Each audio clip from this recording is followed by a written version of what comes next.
আমার তো আজকে এখানে আসলে বসে থাকার কথা ছিল না, হয়তো অন্য একজনের ছিল। এবং এটা তো নিউজও হয়েছে যে সরকারি চাকরিতে কোটা সংস্কার চেয়েছিল, এখন নিজেরাই হয়ে গেছে সরকার। এবং আপনি জানেন যে ইন্টারনেটকে কিন্তু এখন ডিজিটাল রাইটস হিসেবে দেখা হয়। এটা একটা হিউম্যান রাইটসের অংশ আসলে।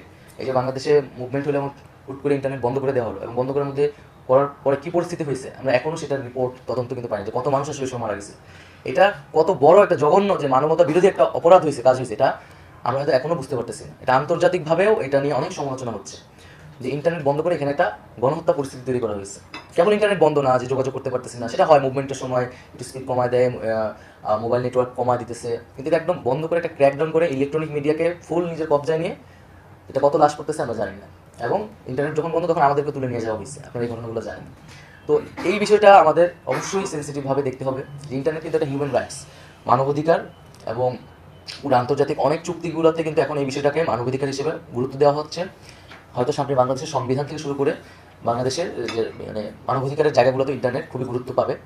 তো এইটা কিন্তু এই মন্ত্রণালয়কে যথেষ্ট পরিমাণে আসলে তার একটা যে ইমেজ কিন্তু নষ্ট করছে, এবং এই ইমেজটাকে কিন্তু পুনরুদ্ধার করতে হবে।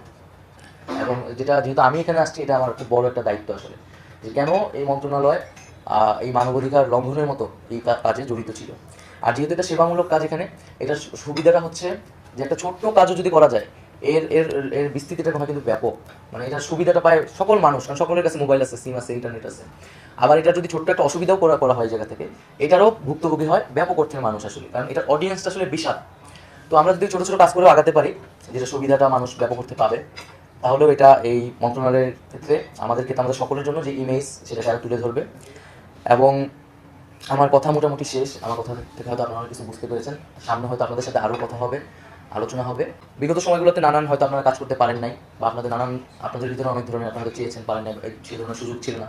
বা পুরো মুভমেন্টের ভিতর দিয়ে মুভমেন্টের সময় কিন্তু আমাদের অনেক ক্ষোভ ছিল সচিবালয়ের ভিতরে। আমরা এখান থেকে মিছিল করলে সচিবালয়ের সঙ্গে ভুয়া ভুয়া বলতাম, তো কেন তারা আমাদের পক্ষে কথা বলতেছে না, বা তারা তো এই জায়গাটা এখন দূর করতে হবে, যেটা এখন বাংলাদেশের মানুষ আপনাদের উপর নির্ভরশীল। সুযোগ এসেছে, সব কিছু ওপেন হয়ে গেছে, এখন আপনারা কাজ করবেন এবং বাংলাদেশ এগিয়ে যাবে। আর আমি জাস্ট দুইটা প্রশ্ন বা আমার জিজ্ঞাসার জায়গা, সেটা হয়তো আপনারা যদি উত্তর দেন, যে একটা তো আমি বলে ফেলেছি যে ইন্টারনেট কেন বন্ধ হলো, এই বিষয়টা আমি আসলে সুস্পষ্ট জবাব চাই।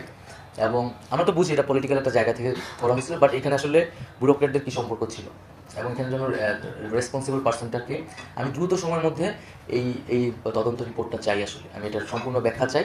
এটার জন্য আসলে কারা দায়িত্ব নেবেন, বা এটা আপনারা একটু বলবেন, এটা আমাকে আমি জানালে খুশি হব।